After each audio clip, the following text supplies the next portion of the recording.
വൈറലാവാൻ വേണ്ടി പറയുന്ന കാര്യങ്ങളല്ല.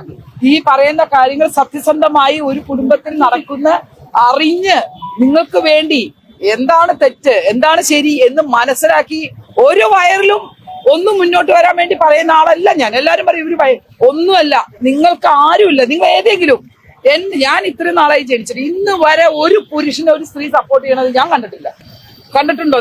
നിങ്ങൾക്ക് അറിയാലോ എന്താന്നുള്ളത്. പക്ഷേ ഇനി എന്ത് പ്രശ്നം വന്നാലും ഞാൻ പറഞ്ഞില്ലേ, എന്റെ കുടുംബത്തിലും പുരുഷന്മാരുണ്ട്. അച്ഛനുണ്ട്, മോനുണ്ട്, എന്റെ ഭർത്താവുണ്ട്. ഇതൊക്കെ പുരുഷനല്ലേ.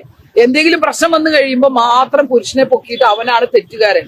തെറ്റ് ചെയ്തിട്ടുള്ള ഏതാളായാലും ശിക്ഷിക്കണം. പക്ഷെ തെറ്റ് ചെയ്യാത്തവര് ഒരുപാട് ആത്മഹത്യകൾ നടക്കുന്നുണ്ട്. പുരുഷന്മാർ വേദന തിന്നുന്നുണ്ട്. അവര് കുടിയന്മാരാവുന്നുണ്ട്. അവരുടെ ജീവിതം മൊത്തത്തിൽ പോകുന്നുണ്ട്. അതിനൊക്കെ ഒരു എന്താ പറയുക, ഒരു തീരുമാനം ഉണ്ടാക്കാൻ ഇതുപോലെ എഴുതിയേക്കണോ? എന്തുമാത്രം കാര്യങ്ങൾ.